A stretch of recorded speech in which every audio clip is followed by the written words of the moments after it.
Alright, so what we're going to be doing in this video is that we're going to be taking a closer look at the score of Bourree in E minor. As we have done in class on Wednesday, we have broken it down orally. Now it is time to analyze the actual score. So the first thing that you see with a score, you should always look at first in a score, is the key signature and the time signature. For this particular piece, the key signature is in E minor, and the time signature is in cut time or chu or simple juple. These are the first things that you should see when you open up a piece and you start analyzing it for reals. So when we look at this piece as a whole, we see that we begin in E minor. So most, if not all, of this piece is actually not going to be in E minor, but point being, when you look in a minor key, when you first see a song in minor key, automatically, as we've always said in class, you should always look for the leading tone. In this case, the leading tone is D sharp. So wherever we see a D sharp, most likely it will be utilized as a leading tone. So as we begin analyzing the piece, it's very important to know the historical context behind a piece that is written. Even though this isn't exactly tested on the AP exam, as practicing musicians and as music theorists, it is important to place a piece in its context and to analyze not only the piece, the structures and the material inside the piece. It's also important to bring it in the consider it in the larger context of the world. Of the world of music today and back then. So this is a Bourree. The big thing to know about the history of the Bourree is that this piece is written by Johann Sebastian Bach. Now, when you hear the name Bach, as we've been talking in class, he is one of the pioneering musicians of the Baroque era. During this era, one of the biggest, not really inventions, but more developments of music is the concept of counterpoint. What counterpoint does, and what counterpoint is the use of two contrasting melodic lines, one in the soprano and one in the bass, to create music. And you will see that in this particular piece, counterpoint is effectively used to create the musicality of the piece. So, when you look at Baroque era music, most of the time you will see that this is the case. You will see counterpoint and you will see much contrary motion between the melodic line and the bass line. Now, of course, the tempo of the piece, once you establish the era, the historical era, and you establish the basic part of the music, it's important to look at the tempo of the piece. In this case, it is written as in a vivace tempo. What vivace is, it means fast and lively. Fast and lively. Now, this is characteristic of, because what a Bourree is actually, it is a part of a 5-movement dance, and a Bourree is the third movement of a 5-movement dance that was common during the Baroque era. And so Bourrees back during the Baroque era were extremely fast and lively.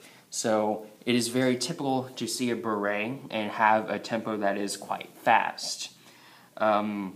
Listening to the recording, you should have established that the piece had a relatively quick tempo.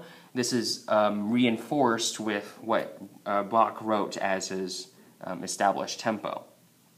Now, what this means, knowing the historical context, this allows us some venues of interpretation for this piece. So knowing that this is a dance and knowing that this is a fast and lively piece because it is a dance, we can kind of start making not so much assumptions, but we can start predicting or guessing some of the stuff that you should start to see in these types of pieces. Automatically, what we should start thinking about when we see stuff like this is, oh, we're probably looking for something in terms of phrasing, something in terms of starting from the home key, leaving the home key, and specifically because this is minor, most likely you will often see a modulation to a major key. So automatically we can kind of predict that because this is a minor piece and because this is supposed to be a dance, most likely what will happen in between the beginning and the end is some sort of modulation to a different key. And of course on Wednesday we established that we modulated to the relative major key. We're going to go ahead and see this established across the piece as we go on through the lecture. So that said, with all the historical context out of the way, we're going to go ahead and dive into this piece. So when you first look at the piece, you kind of notice the difference in rhythm between the melodic line and the bass line. What this is called, as we heard on Wednesday, we heard that this was something called a walking bass. Now, I'm sorry if this video is a little shaky, it's just that it's resting on about 6 textbooks right now. So, apparently there aren't things made for stands for iPads for recording stuff, so textbooks will have to suffice. If it's a little wobbly, I'm sorry. So in here we see that there's this walking bass where you have conjunct or stepwise motion and at a steady tempo. This is called a walking bass. Now, of course, there are other types of basses called the Alberti bass and regular bass lines, but for the most part, here we see a walking bass. And I probably shouldn't have written that there because we're going to write some more stuff there, but oh well. Life, all is well. If anybody gets that reference, go you. Human Geography 2013, 2012, 2013. So, now that we've looked at the bass line, in the melodic line we kind of already see a general pattern. We kind of see this rhythmic ostinato, as we stated, of 2 quarter notes and 2 eighth notes and a quarter note. This is established, on Wednesday we kind of established this as a rhythmic ostinato. Again, defining ostinato as something that's repeated over and over and over again. Now the reason, again, that this is not a full ostinato and it's just a rhythmic ostinato is that there is no repetition in the pitch patterns.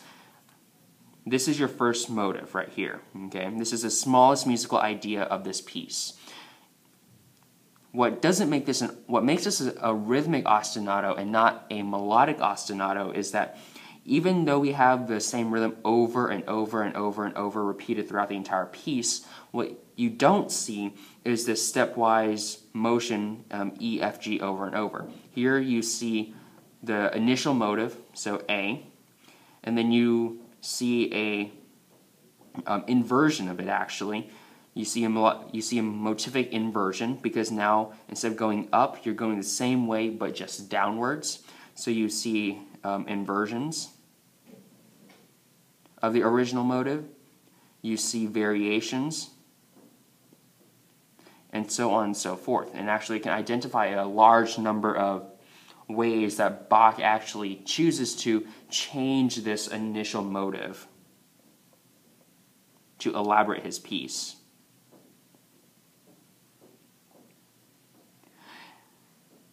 Now, something to note across the entire piece is that during the Baroque era, a lot of pieces were geared toward dances and social events. So when you look at this piece, it's important to know kind of how the phrasing is concerned. So as you can see here, at the beginning, the first measure is actually not really a measure, it's just an anacrusis, and that leads into the first beat. Now this anacrusis is actually kind of important because it, one, establishes our tonic with the E, and it also establishes our rhythmic ostinato, once again here, for the rest of the piece. So now that we have analyzed kind of the general idea of this first section, we can start making well, not really assumptions, but we can start making more detailed analyses as we go into the rest of the piece. So before we do that, I want to make sure that we kind of understand the overall structure of the piece. I know we can't really see it right now because, there we go. Overall, you see that you have some repetition over here, and you have some repetition over here. Now the thing to remember about analysis is that my analysis of this particular piece may differ from yours, and you may choose to hear things differently from other people's, from the interpretations of other people, and this is what we're going to get into on your worksheet when you start doing your worksheet questions 24 and 25. There are discrepancies in analyzing these types of pieces just because, well, one, composers aren't around anymore to confirm or deny something, but also because a musical piece can be looked at in multiple ways. So what we're going to be analyzing is, what I'm going to be telling you is my interpretation of the piece. If you do not agree with me, that is okay. Just understand that some of the things that we talk about, most of the things that we talk about in AP Music Theory are things that aren't usually disagreed upon, but in actuality, when you start looking at the piece I'm going to be posting on Edmodo tonight, the other interpretation that is not by me, by John Hall, he is going to listen to the piece a little bit differently, which will therefore impact his analysis. So just keep that in mind as we go throughout the piece. So the next thing that we should look at is the overall form. What is the structure? Well, usually what's awesome about form is that you can usually kind of get a sense of it from these repeats, okay? So here, this is the end of the first structure, section A, because you can kind of see a PAC in the relative major key, and also because you have an extremely long chord here.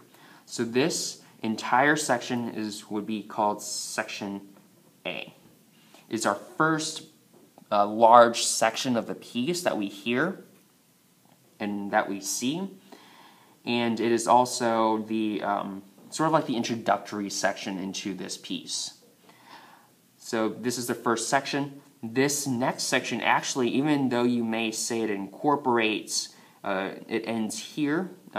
If you've looked at the piece before, you could probably say it ends here, but in fact it actually ends over here with the final, let's see if we can see that, over here with the final cadence. Now what this is doing, ooh, I just realized this is a really bad printout, but that's okay. This entire section serves as our section B.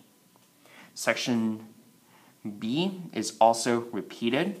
The reason I analyze this as entire section as section B is that this is a repeated section. It is different from the first section, and it's independent in its own right, but is also another indication that it is its own section is that it is repeated.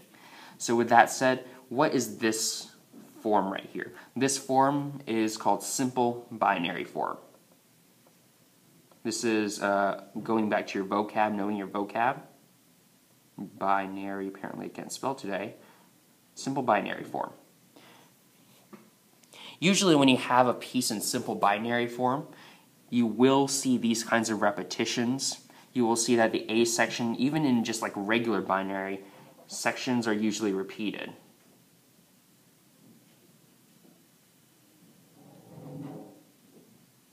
Sections are usually repeated to indicate their sections, to indicate their